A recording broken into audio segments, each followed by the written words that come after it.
Hola, buenos días, Adrián Celaya. Gracias por venir después del verano y nada, encantados de volverte a tener aquí para charlar de estas cosas de la geopolítica, la economía Ujú. y la situación social de Europa. Buenos días, ¿qué Hola, tal? hola Luis, buenos días. Encantado de estar con vosotros otra vez, por supuesto. ¿Mm? Pues yo más encantado todavía. Hoy queríamos tratar contigo el problema de la decadencia de Europa, ¿no? Yo creo que todos somos conscientes de que es un barco que está zozobrando. Algunos ven que se está hundiendo, otros ven que se está rescatando, pero no cabe ninguna duda que estamos en plena zozobra, que estamos en pleno temporal, ¿no? Pero claro, Europa también es un concepto un poco demasiado genérico, demasiado amplio, ¿no? Es una amalgama. ¿Puedes concretarnos un poco a qué nos referimos con esto de la decadencia de Europa? Si nos referimos más a este Mm. conglomerado de estados o a la esencia misma de Europa. No sé, cuéntanos. Sí, bueno, en realidad pueden ser las dos cosas. Claro, si hablamos de la decadencia de Europa, tendríamos por un lado que concretar, quizás, como tú dices, de qué hablamos cuando utilizamos el término Europa y, por otro lado, de qué hablamos cuando utilizamos el término decadencia, ¿no? Claro, en Europa, nosotros desde el ámbito económico hemos analizado Europa haciendo referencia fundamentalmente a lo que es la Unión Europea. ¿Mm? Tampoco sin ser demasiado estrictos con el concepto de Unión Europea en sentido político actual, pero bueno, sí parece claro que lo que es Europa en su conjunto, Europa Occidental fundamentalmente, es una unidad histórica bastante clara y bueno, en principio, en caso de dudas, salvo que digamos otra cosa, si quieres nos referimos a esa Europa occidental que está articulada alrededor del concepto de occidental y central, articulada alrededor de ese concepto de Unión Europea, ¿no? Claro, y otra cuestión es qué queremos decir cuando utilizamos el término decadencia, ¿no? Bueno, Ujú. vamos a ver, en todas las civilizaciones, porque siempre hacemos referencia cuando hablamos de decadencia a lo que ha pasado en civilizaciones anteriores, ¿no? Civilizaciones que han entrado en una situación de deterioro progresivo que les ha llevado muchas veces a desaparecer como civilización, ¿no? Pero claro, esas civilizaciones, pensamos, por ejemplo, muchas veces se habla, por ejemplo, del Imperio Romano, ¿no? Esas civilizaciones han tenido problemas durante muchos siglos, ¿no? Graves problemas durante muchos siglos y sin desaparecer, ¿no? Entonces, sí hay una serie de características que nosotros identificamos que pueden llevarnos a utilizar o justificar que se utilice ese término de decadencia, ¿no? Y es que esos graves problemas, que en Europa de una forma u otra, pues siempre han existido distintos problemas, ¿no? En decadencia estaríamos probablemente cuando esos graves problemas no se abordan. ¿Eh? Es decir, si Ujú. hay una sensación de que de forma constante no se hacen frente a esos grandes problemas que están generando, pues bueno, pues alarma o en Europa en este caso, pues es cuando entramos en un proceso de decadencia progresiva porque que no es una acumulación de problemas, es una falta de capacidad de hacer frente a los problemas, ¿no? Ujú. Que es realmente lo más grave probablemente de esta situación, ¿no? Ya, ya. Pero sí, lo que no cabe ninguna duda es que estamos en problemas, ¿no? Y en decadencia. Bueno, para nosotros está claro, ¿no? Y está claro precisamente por este concepto, ¿no? Eh, Partiendo, ya digo, del análisis económico, que suele ser el punto de partida de Key Center, luego pasamos del análisis económico al análisis desde el punto de vista de la economía política, que nos ha llevado incluso al análisis cultural, etcétera.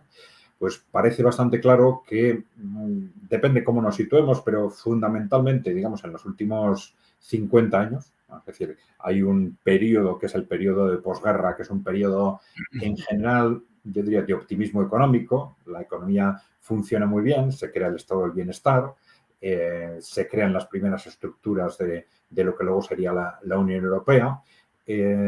Cuando termina ese periodo, en los años 70, entramos en una fase en la que de pronto empiezan a aparecer una serie de problemas estructurales en Europa que, con respecto a los cuales podemos decir claramente que no se abordan, ¿no? Entonces, Ujú. esos problemas estructurales, pues que pueden ser de carácter económico, claramente, dificultades de mantener el ritmo de crecimiento, empezamos a utilizar instrumentos extraordinarios para mantener el ritmo de crecimiento como la deuda, ¿no? O como el sobretrabajo de las mujeres, que son Ujú. instrumentos muy peligrosos, que son de un gran interés a corto plazo nos permite mantener la economía, pero nos generan grandes problemas a largo plazo y, sin embargo, no los abordamos, ¿no? No los abordamos y va pasando el tiempo, seguimos sin abordarlos y hemos estado al final en una dinámica de 40, 50 años donde esos grandes problemas no solo no los hemos abordado, sino que los hemos ocultado, ¿no? Y Ya. sobre todo si vemos las agendas, ya no solo en la Unión Europea, que es donde esto es muy evidente, sino en los estados europeos, vemos que los responsables políticos se agarran a temas de moda, vamos a decir, de tercero, cuarto nivel, que son más o menos mediáticos para definir sus propios programas, para definir sus objetivos políticos, pero estos grandes problemas se esconden, no Ajá. se abordan y, claro, aquí se suele decir las dos cosas, ¿no? No se abordan los grandes problemas, pero a la vez esos problemas que no se abordan se convierten precisamente en los grandes problemas porque no se abordan. Es decir, se van agravando, ¿no? Entonces, estamos dentro de ese círculo vicioso en el que no es algo reciente. Es decir, ahora estamos viendo cada vez de forma más clara las consecuencias de no haber abordado estos problemas, de haber dejado que vayan a más, sobre todo, bueno, si queremos centrarlo de alguna forma, este problema del sobreendeudamiento y estos problemas de la falta de crecimiento y de la crisis demográfica. Y ahora vamos a ver cómo nos están estallando, sobre todo a partir del año 2008, ¿no? Pero ante ese estallido, durante estos años, no terminamos, por razones que luego comentamos si quieres, no terminamos de ponernos encima de la mesa. Señores, esto está estallando, pues vamos a abordar estos problemas de fondo, ¿no? Seguimos Claro. entreteniéndonos y buscando otro tipo de temas de moda o poniendo precisamente, digamos, medios para que no se aborden esos problemas de fondo, ¿no?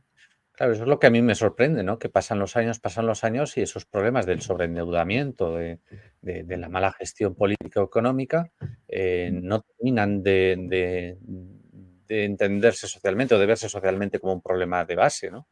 Que luego sí que me gustaría que luego esto nos lo analices, porque sorprende que después de, por ejemplo, 3 años después del inicio de la pandemia, que comenzó precisamente con un sobreendeudamiento de 200.000, 250.000 millones de euros, y de eso no se habla absolutamente nada. ¿Por qué Sí, resulta tan áspero esto para el público o para la política? sí, hay cosas que son incluso de una relevancia histórica, vamos a decir, ¿no? Porque ahora de vez en cuando nos hablan de la relevancia, los problemas que nos van a traer la crisis demográfica, por ejemplo, Ujú. ¿no? Nos hablan sobre las pensiones o sobre el mercado de trabajo, etcétera. Oiga, pero vamos a ver, es que esto no es algo que esté pasando hace 5 o 10 años. Es algo que está pasando desde hace 50 años sin que ustedes hagan nada al respecto, ¿no? Claro. Es decir, no se ha hecho absolutamente nada, ni siquiera se ha puesto encima de la mesa el hundimiento de la natalidad, es un problema que surgió ya en los años 70, ¿no? ¿Y por qué no se abre un debate sobre este tema? No se pone el problema encima de la mesa, a ver qué medios tenemos que utilizar para darle la vuelta, ¿no? Es que prácticamente, salvo medidas muy de tercero o cuarto nivel, no se ha hecho absolutamente nada, ¿no? Ujú. Este es el tema, yo diría que más de fondo, que más nos relaciona a lo que está pasando con ese concepto de decadencia y que más nos apunta a la clase política como el verdadero problema de fondo de lo que está pasando en Europa, ¿no? Europa, que además hay un evento histórico que es la caída del muro de Berlín, y no sé si eso, bueno, desde luego que es un antes y un después, ¿no? Pero no sé si eso fue causa o consecuencia. ¿Cómo ha Sí, afectado a Europa todo esto? bueno, yo diría que quizás debería haber sido un antes y un después, o todos esperábamos que fuese un antes y un después, ¿no? Después ese, vamos a decir, pesimismo de los años 70-80, de una crisis muy fuerte de la que no se acaba de salir del todo, eh, cae la Unión Soviética, cae el muro de Berlín, se reunifica Alemania, y hay una especie de expectativa de que en ese nuevo contexto todo va a cambiar. Europa va a ampliar sus fronteras,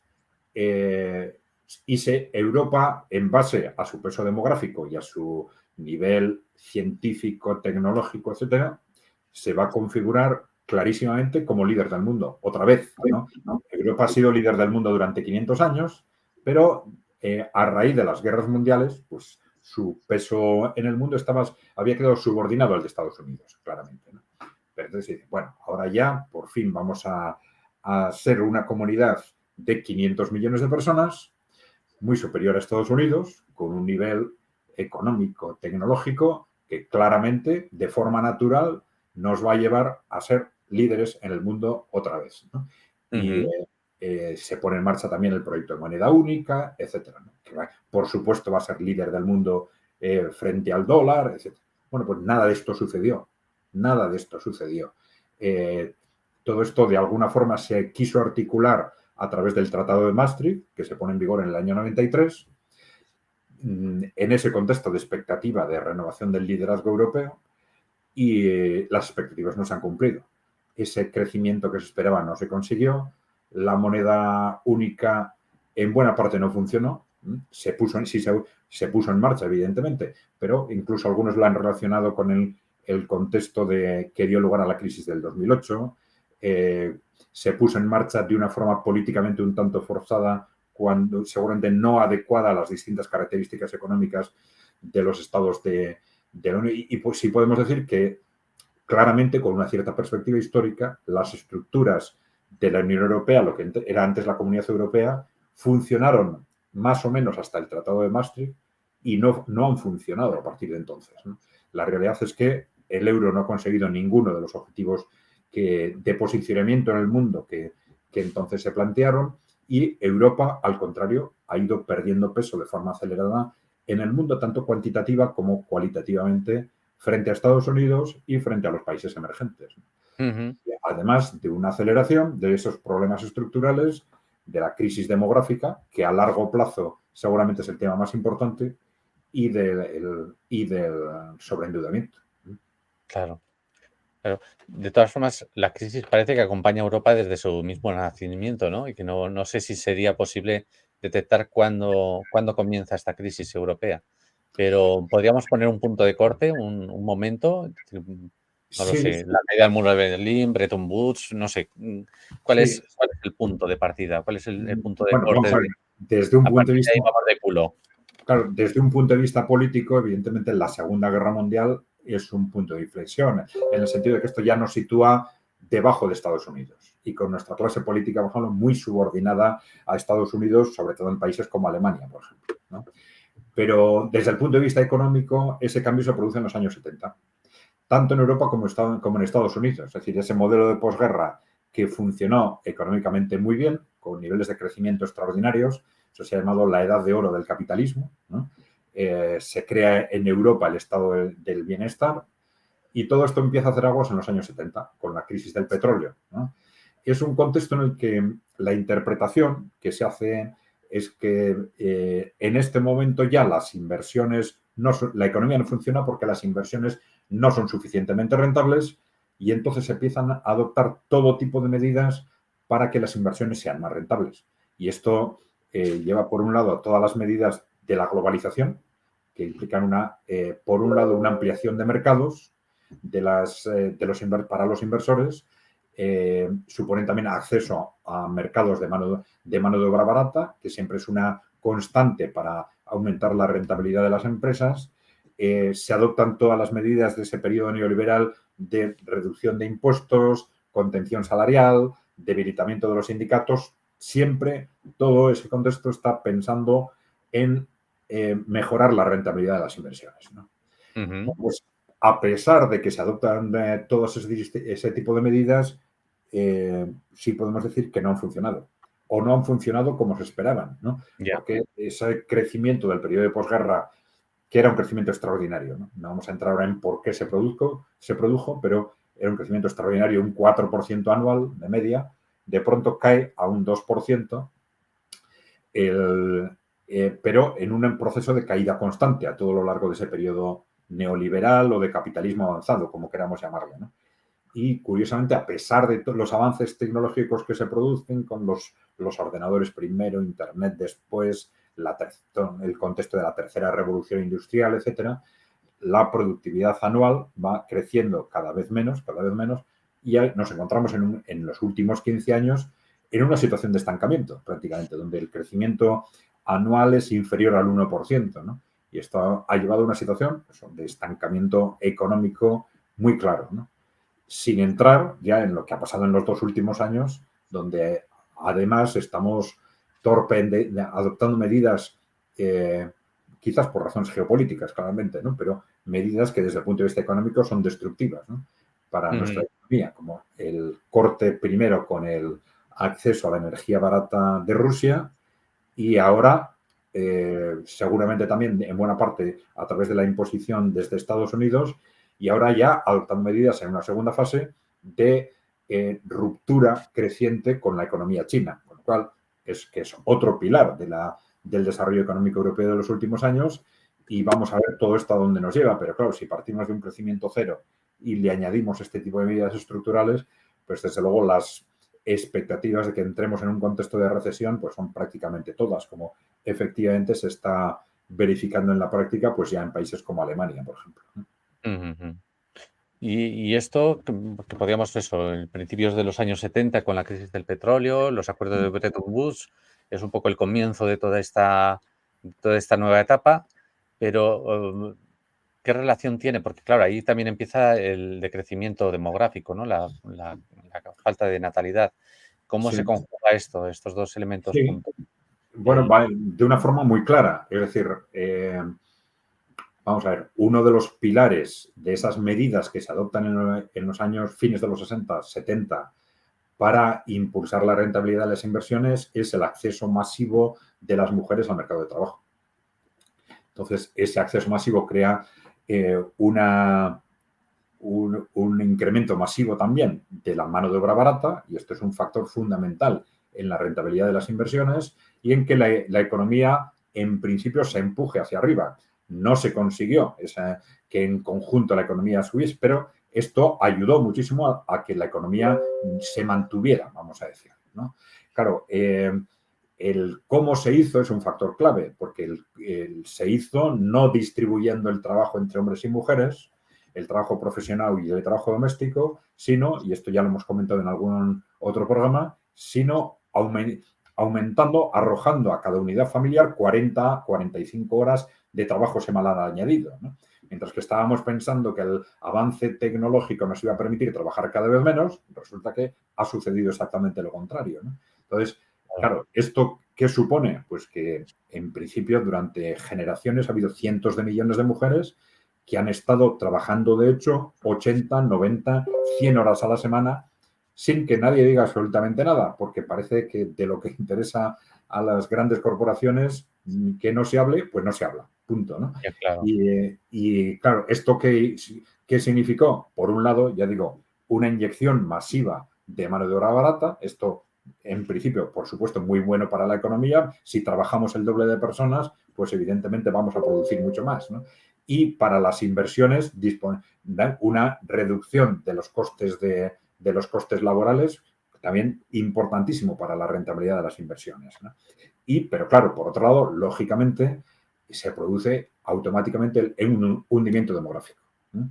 Que está casi paralelo en todos los... Hay otros factores, ¿no? Como los anticonceptivos, etcétera, pero ese hundimiento demográfico se produce de forma casi paralela en todos los países a la incorporación masiva de la mujer al mercado de trabajo. Lógicamente, ¿no? Si a las mujeres les metemos 40 horas más de trabajo semanal, mientras que antes no era algo matemático, pero en conjunto la mujer era la que se responsabilizaba del trabajo doméstico y de la crianza de los hijos, pues es imposible mantener las tasas de natalidad que hasta entonces existían y la natalidad se hunde casi de forma automática y de una forma perfectamente lógica, ¿no?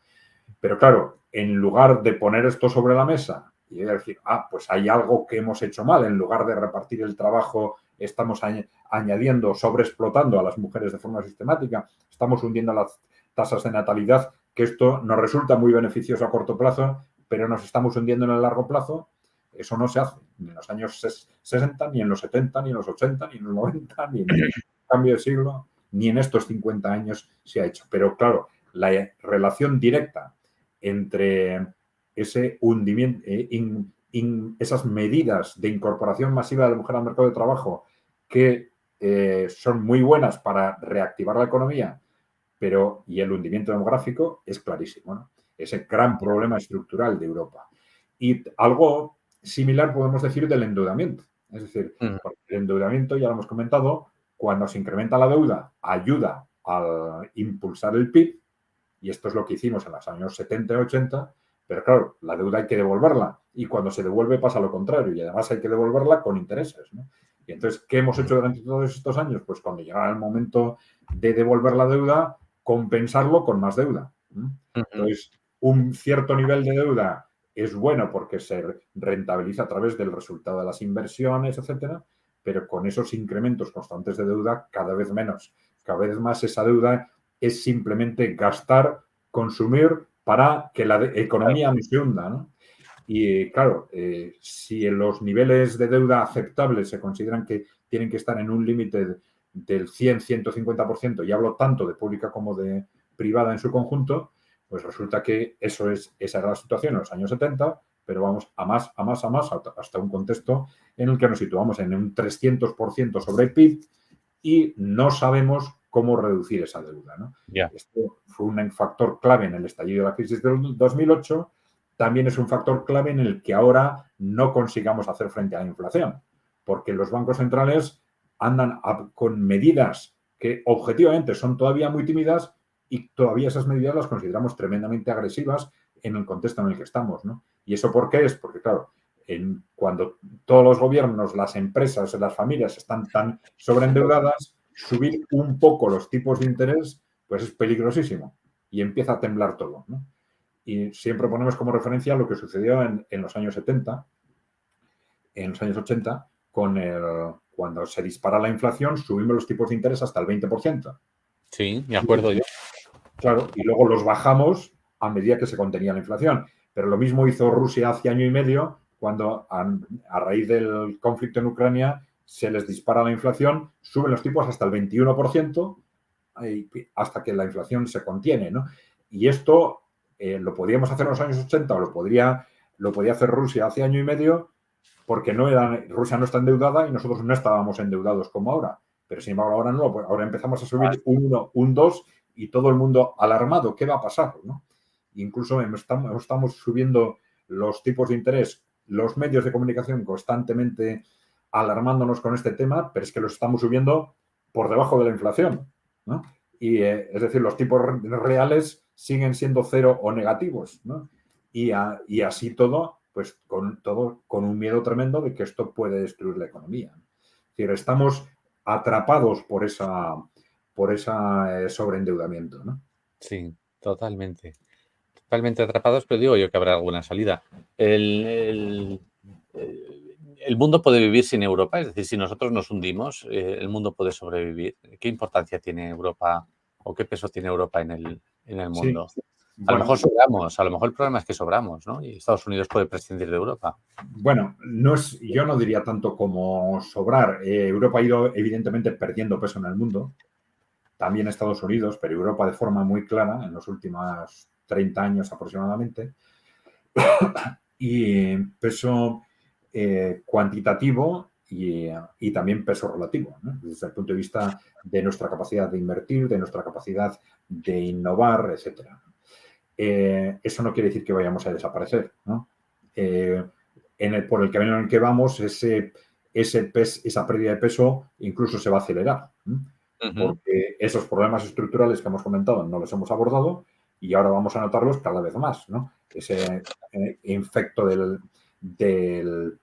la caída demográfica, ese efecto de un sobreendeudamiento que habrá que abordar en algún momento a través de medidas de reestructuración que permitan dejar esa deuda en niveles normales, ¿no?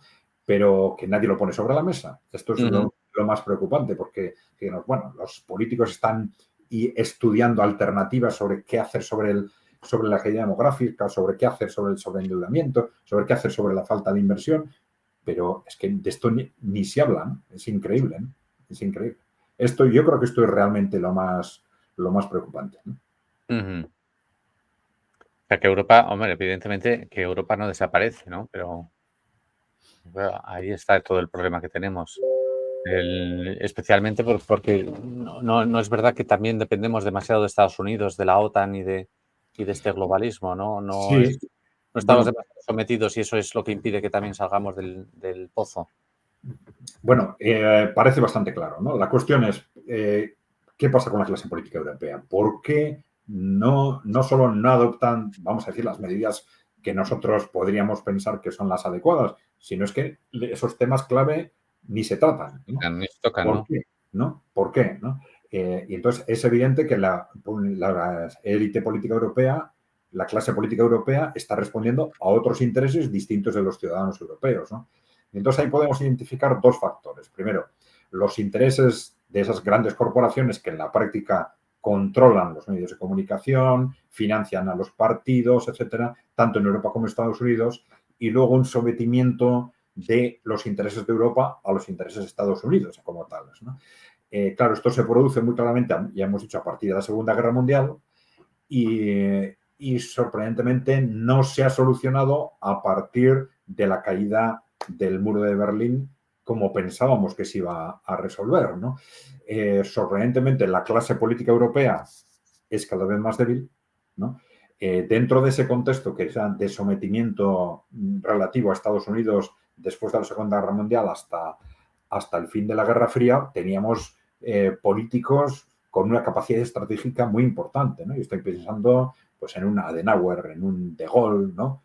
Personas que realmente enfocaban el futuro de su país y adoptaban medidas con las que estaremos o no de acuerdo, pero adoptaban medidas estratégicas que van a mejorar el futuro de su país. Pero a partir de los años 90 va cayendo el nivel estratégico de la clase política europea y en los últimos años pues, claro, ha caído a unos niveles en los que realmente la capacidad técnica y estratégica de estos líderes políticos es, vamos a decir, ínfima. Suena muy mal, pero es ínfima, comparándola con la de las generaciones anteriores, ¿no? Y claro, esos políticos débiles, realmente, a veces decimos, bueno, pues políticos débiles, pues igual son más débiles frente a los ciudadanos y eso es bueno. No, no, el problema es que son más débiles frente a esas élites o a esos poderes externos que los controlan o frente a Estados Unidos en el caso de Europa, ¿no? Y esto, claro, ha sido muy evidente, vamos a decir, en los últimos años. Muy alarmante lo que ha pasado, por ejemplo, a partir del estallido de la guerra en Ucrania, con todo ese conjunto de medidas que se han ido adoptando en Europa realmente alarmantes, ¿no? Siempre con el pretexto aparente o con el objetivo aparente de hacer daño a Rusia como castigo, pero resulta que le hacen muy poco daño a Rusia, le hacen un daño tremendo a Europa y le benefician a Estados Unidos, ¿no? Entonces, después de que se contrasta que esas medidas no han funcionado, no solo se mantienen, no se rectifican ni se corrigen parcialmente, sino que se adoptan otras medidas que funcionan exactamente igual, ¿no?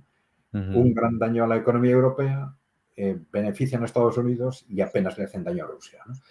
Y claro, estos se están analizando constantemente en países como Alemania, fundamentalmente, que están siendo muy directamente afectados por este contexto y en el que están a nivel de empresas y a nivel de ciudadanos cada vez más alarmados frente a lo que está haciendo su clase política, ¿no? Pues claro, están viendo que como consecuencia de todo esto, un tercio pues, de la industria alemana pues tiene su futuro en cuestión, ¿no? Un tercio es ese tercio de la industria que es intensiva en energía y que a partir de ahora pierde el acceso a la energía barata. Claro, hablamos de sectores intensivos en energía en los que los costes de producción pueden ser en un 10 o un 30%, hasta un 30% costes energéticos, ¿no? Si se disparan esos costes, como está sucediendo, esos sectores quedan fuera del mercado, quedan de forma progresiva fuera del mercado, ¿no? Y esto ya se está notando en esa caída de la producción industrial y de la inversión en Alemania, ¿no? Pero claro, es un efecto impresionante porque ese tercio de la industria alemana queda fuera del mercado con un Estados Unidos que es productor de energía y van a tener que competir también con Estados Unidos y con productores chinos que van a tener ese acceso a la mano de obra, de la energía barata que nosotros perdemos, ¿no? O sea, es un contexto que, claro, evidentemente luego de Alemania, que como sucede siempre, de Alemania y de otros países de Europa del Norte y del centro se traslada al conjunto de Europa, ¿no? Entonces, las perspectivas de lo que se está haciendo y por qué se está haciendo y por qué se está actuando así, pues no son nada halagüeñas, ¿no? En Alemania se está especulando mucho con que alguien está buscando expresamente la desindustrialización de Europa, ¿no? ¿Y por qué? Pues bueno, una posible explicación es de carácter geopolítico, porque claro, a raíz de lo que ha pasado en el último año, el mundo se está dividiendo en dos, ¿no? Por un lado, Europa y Estados Unidos, fundamentalmente, el contexto, vamos a decir, de OTAN fundamentalmente, y por otro lado, el resto del mundo, ¿no? Y el resto del mundo, fundamentalmente, países emergentes y países en desarrollo, y nosotros mismos, en este caso, estamos abriendo frente a ellos un nuevo telón de acero. Pero claro, si esto se confirma, tal como está sucediendo, porque después de las sanciones y del corte económico con Rusia, estamos a instrucciones fundamentalmente de Estados Unidos haciendo lo mismo con China, claro, esto supone crear un ámbito económico más o menos cerrado entre Europa, Estados Unidos, Australia, Japón, que son todos países muy industriales. Claro, esto no es viable porque son todos países industriales, no vamos a tener a quién venderle los productos, ¿no? Y esto, claro, implica una de dos, o una guerra mundial para cambiar el contexto o una desindustrialización parcial, ¿no? Y esa desindustrialización, pues bueno, en Alemania muchos sectores están pensando que lo que se está haciendo es desindustrializar Europa para que ese nuevo contexto económico relativamente cerrado sea viable dentro de un contexto de un Estados Unidos reforzado en su liderazgo dentro de ese contexto occidental cerrado frente al resto del mundo. Sí. Tiene ese tufillo un poco de demolición controlada, ¿no? No se sabe muy bien por qué, ni cómo, ni tal, pero está poniendo al barrenero ahí y parece que Sí. todo está ya... No, todo está estos ya son decidido. conceptos que se están moviendo mucho en la población alemana. Esto está disparando a las encuestas. Claro, el descrédito de un gobierno que está hundido en las encuestas en Alemania y que está disparando pues, a grupos como Alternativa por Alemania en la derecha o incluso a Wagenknecht, que es esta Ajá. mujer que era líder de Die Linke y que ahora se está planteando la creación de un grupo político, vamos a decir, de izquierda conservadora, están diciendo algunos, ¿no? Entonces, pero que desde izquierda en el ámbito socioeconómico, pero que se está enfrentando a las corrientes, vamos a decir, posmodernas, globalistas, multiculturales, etcétera, de los últimos años, ¿no? Y estos dos grupos están creciendo en las encuestas pues hasta un 30-35%. Vamos a ver luego esto cómo se plasma en las elecciones, pero esto está reflejando que en la sociedad alemana en conjunto hay una inquietud tremenda frente a lo que está sucediendo. Un pequeño inciso. Da la sensación también, aparte de esta sensación de demolición controlada, de que a esta élite que gobierna le interesan gobiernos muy débiles, que puedan ser sustituidos en una semana, con una pequeña revuelta ciudadana, que puedan ser sustituidos. Me da la sensación, a mí está así, no sé si me equivoco mucho o poco, Sí. pero parece que la tendencia es tener gobiernos muy Sí. débiles que se puedan sustituir en cuestión de 15 días. Sí, bueno, que se puedan sustituir y que se sientan amenazados, ¿no? Exactamente, sí, exactamente. Claro, porque el sentirse amenazados, el sentirse débiles es lo que les hace aceptar sin condiciones lo que se les plantea desde los grupos de interés, ¿no? Sí, efectivamente, nosotros muchas veces cuando se hace referencia a los temas de corrupción política, ¿no? Nosotros decimos, bueno, cuidado, ¿no? Cuidado con estos temas porque efectivamente hay que exigir responsabilidades a los políticos por lo que hacen, pero el que esas responsabilidades, esas exigencias de responsabilidades tiene que ser proporcional. Si acosamos demasiado a los políticos por temas de corrupción de tercero o cuarto nivel, los estamos nosotros mismos debilitando y haciendo que sean más débiles ya no frente a nosotros, sino precisamente frente a esos grupos de interés, ¿no? Que dicen mucho cuidado porque efectivamente en este contexto puedo hacer contigo lo que quiera porque te saco este trapo sucio, el otro, y Ahí es donde hay una están los... campaña alrededor Claro. un tema u otro. Ahí están los Wikileaks, los papeles de Panamá y el consorcio de periodistas de investigación que pueden cambiar un país en días, en semanas.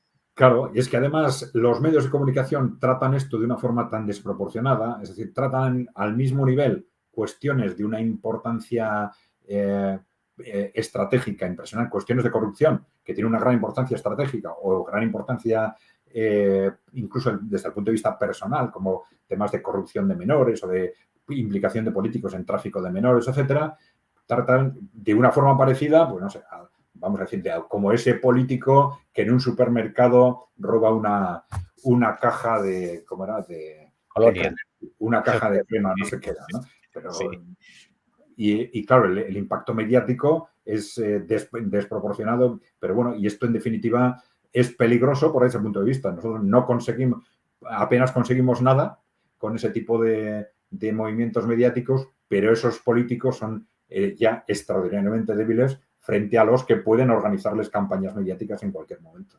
exactamente. Esta decadencia económica y este sobreendeudamiento, ¿por qué es importante? ¿Cómo impacta en la sociedad? Aparte de eso, de la sensación de que estamos en una demolición controlada, Mm. ¿cuál es lo importante? ¿Cómo importa esto? Bueno, vamos a ver, ahí tenemos bueno, factores de todo tipo, ¿no? Vamos a ver, el sobreendeudamiento, por ejemplo, nos ha impactado en una economía cada vez más débil. Hay factores estructurales también, ¿eh? Hay otro tipo de factores, pero lo cierto es que en estos 50 años no hemos sido capaces de hacer frente, el modelo económico no ha funcionado. Es decir, y he dicho, factores clave de fondo, como el dinamismo empresarial que se refleja en la inversión, no se han reactivado. La inversión empresarial ha ido cada vez a menos, ¿no? La inversión neta, que es la clave del dinamismo empresarial. La inversión tecnológica, la inversión en I+D, está paralizada desde hace aproximadamente 13 años, ¿no? El esfuerzo que hacemos en investigación frente, por ejemplo, a China, que ya nos ha superado hace 13 años y está en un nivel creciente, Europa está paralizada en su capacidad de inversión de inversión en I+D frente al PIB, ¿no? Eh, eh, Europa está paralizada en su capacidad de creación de riqueza, la productividad no crece y la renta per cápita no crece en los últimos 15 años más que a niveles inferiores al 1%, y todo eso en esos dos contextos de sobreendeudamiento y de hundimiento demográfico, que son las dos grandes amenazas todavía cara al futuro. Estamos estancados y encima con esas grandes amenazas cara al futuro, además de esas medidas de cortar con Rusia y cortar con China, que ya son torpedos sobre las líneas de flotación de nuestra economía. ¿Cómo lo estamos notando ya? Bueno, una economía que no crece, de ese crecimiento de la renta per cápita o de la productividad, es de donde salen los beneficios empresariales y de donde salen los salarios. Por eso nuestros salarios están, de hecho, estancados desde hace 15 años y ahora encima están afectados por esa inflación, con pérdidas de capacidad adquisitiva que según los sectores y los países son de un 5, de un 10%, y con una capacidad de reacción muy baja por parte de la sociedad europea, de los sindicatos, etcétera, ¿no? Claro, ese mantenimiento de la inflación y sin capacidad de recuperación en base a incrementos salariales es un golpe a nuestra capacidad adquisitiva. Y esto se está notando también en muchísimos ámbitos, ¿no?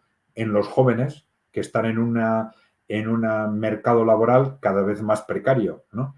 Y con sueldos bajos y con puestos de trabajo inseguros, con una economía en la que cada vez se apuesta menos por la industria y cada vez más por invertir. Parece que los empresarios no saben invertir en riesgo, no saben invertir en tecnología, no saben invertir en economía productiva, invierten cada vez más en sectores de bajo valor añadido y utilizando de forma similar a cómo utilizaron la mano de obra barata de las mujeres, pues ahora utilizan la mano de obra barata de la inmigración, ¿no?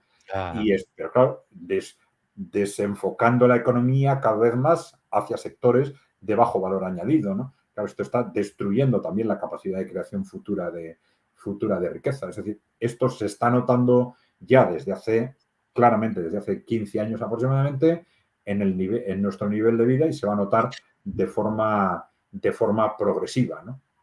Yo creo que esto viéndolo simplemente desde el punto de vista económico, claro. claro, pero da la sensación como que estamos en caída libre, ¿no? Como que esto tendrá un día un fin trágico y no sabemos muy bien por dónde nos va a sacudir el destino, ¿no? Pero realmente el futuro es tan incierto, es tan oscuro, tan Yo diría que es tan incierto de forma condicionada, porque claro, todo apunta a una dirección cada vez más negativa, salvo que adoptemos las medidas que tenemos que adoptar para hacer frente a esos grandes retos. Y entonces, en ese salvo que es donde nos entra la incógnita de la clase política, ¿no? Es decir, que aparentemente no tenemos una clase política que esté, ya digo, ya no es que sean técnicamente capaces o no de hacer frente a los retos, que sea simplemente capaz de decir estos son los retos y vamos a por ellos, ¿no? No tenemos esa clase política, ¿no? Esto es la cuestión clave, ¿no?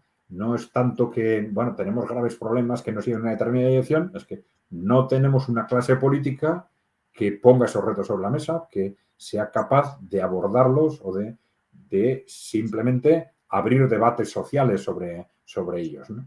Yo creo que eso es clarísimamente lo más grave de la situación actual de Europa. Claro, y para eso hace falta también mucho tiempo, ¿no? Y mucha reflexión, porque claro, la tendencia ahora general en la sociedad es el descrédito de los políticos, la manifestación constante de que la política es corrupta y que lo corrompe todo y nadie quiere tomar partido. Hay una desmovilización absoluta de la sociedad y no sé si forma parte de esta decadencia europea como un efecto buscado o si es un efecto natural, es decir, que la gente se haya dejado derrotar por esta dinámica. ¿Cómo ves Bueno, este descripto de la política? ¿Es sí, efecto de una estrategia? ¿Es efecto de la decadencia o es algo que ha surgido sin más? sí, igual es una combinación, ¿no?, de esos factores, ¿no?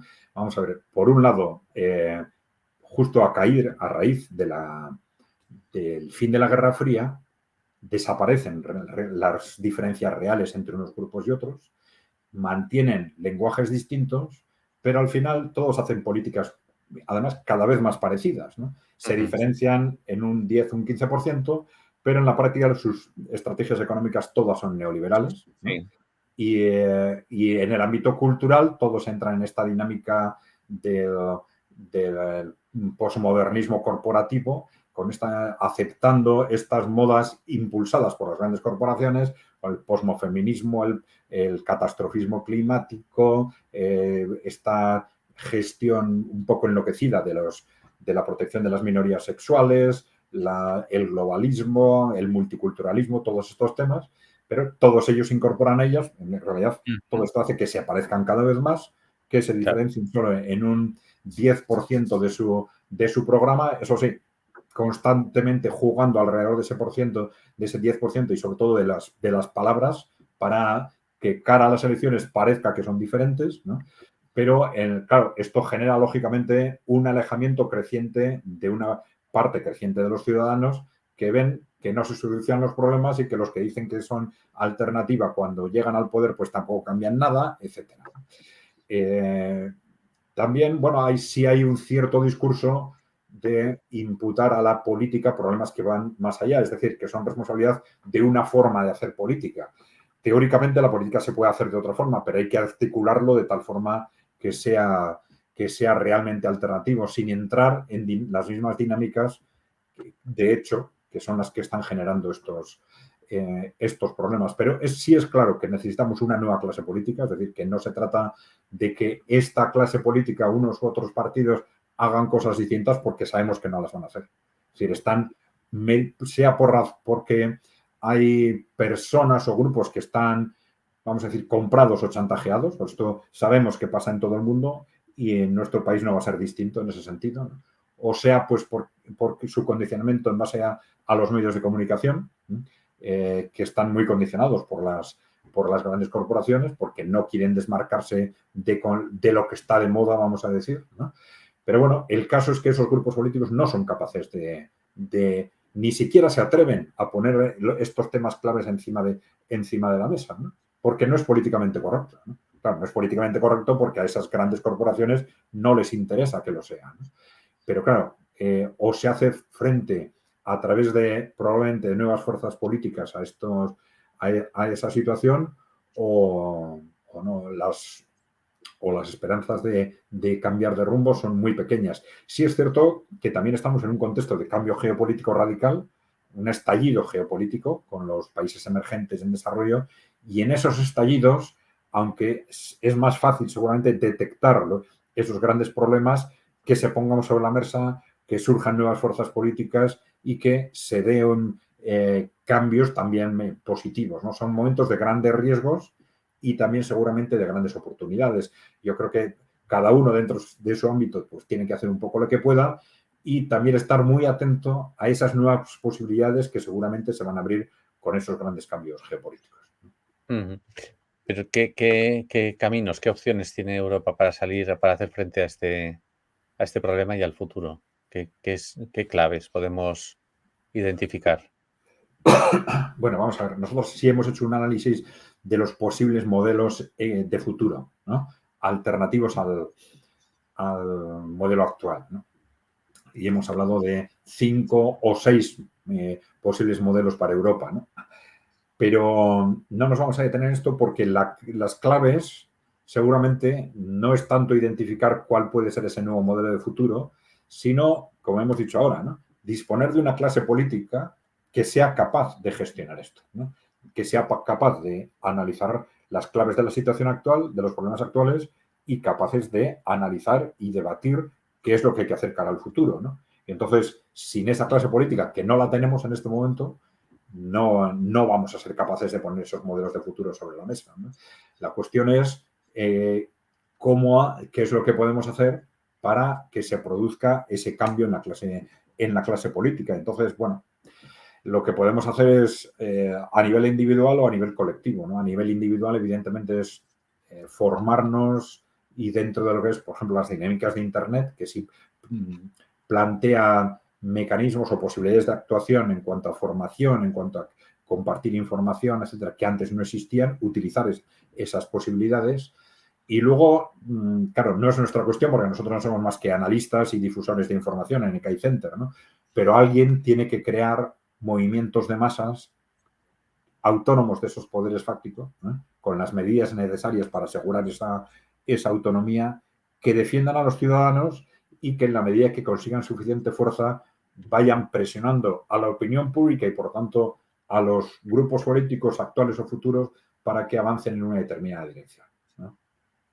O sea que el activismo no solo no ha muerto, sino que es necesario.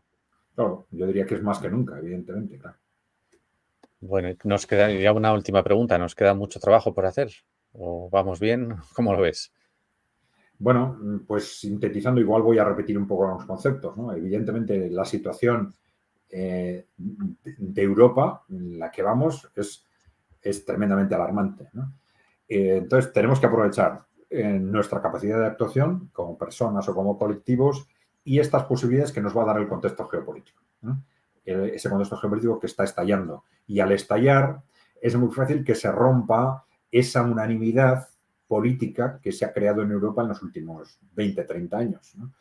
Y vamos a estar atentos. Hemos puesto antes el ejemplo de Alemania, ¿no? Están surgiendo fuerzas alternativas de derecha o de izquierda, vamos a llamarlas por utilizar términos tradicionales, aunque ya nadie sabe muy bien lo que esto quiere decir en este momento, ¿no? Están tan manipulados esos conceptos que, bueno, son tremendamente distorsionantes, pero el caso es que surgen fuerzas nuevas a las que hay que estar muy atentos y de una forma u otra, pues apoyar en la medida en que pues más o menos compartan nuestras sensibilidades y si no las comparten, apoyar a que surjan otras nuevas, ¿no? Fuerzas nuevas que sean capaces de situarse en ese nuevo contexto, ¿no? Y que de situarse en, digamos, de acuerdo con los intereses de los ciudadanos, ¿no? Y enfrentándose a esta clase política de estos últimos 30 años que desde luego ha sido un auténtico desastre para Europa, ¿no? Para el presente y para el futuro de Europa, ¿no? Bueno, en definitiva que queda mucho trabajo por hacer todavía, ¿no? De divulgar y Sin de duda. contrastar datos. Vamos a ver, hay bueno, otros contextos dentro de ese cambio geopolítico que van a poder ayudar, en la medida en que cambien, por ejemplo, el contexto mediático, ¿no? Que haya nuevas fuerzas que empiecen a coger capacidad de actuación en los medios de comunicación. Esto va a crear seguramente lenguajes nuevos, intercambios de información nuevos, y todo esto, pues bueno, va a poder aprovecharse para facilitar el desarrollo de nuevos movimientos ciudadanos, por ejemplo, ¿no? Bueno, pues no me quedan más preguntas que hacer. Yo creo que nos ha quedado claro lo que es el problema de la decadencia de Europa y sobre todo el compromiso que tiene que tener cada ciudadano en divulgar las cosas importantes y, bueno, para aparcar un poco también esas pequeñas distorsiones que hay en esta información. Así que, bueno, pues muchísimas gracias. Sí. Sí, bueno, efectivamente, pues de algunos de los temas que hemos comentado podríamos hablar mucho más y hablaremos si quieres en Sí, otros claro, programas, pero bueno, pues encantado de estar con vosotros y hasta que vosotros queráis, Luis. claro que sí. Hay mucho que divulgar, ¿no? Y centrarse en lo realmente importante. Muchísimas gracias, Adrián Celaya. Cuídate mucho y que nos veamos muy pronto, porque hay mucho de qué hablar, ¿verdad? Muy bien, Luis, estupendo, cuando Muchas queráis. gracias. Hasta muy pronto.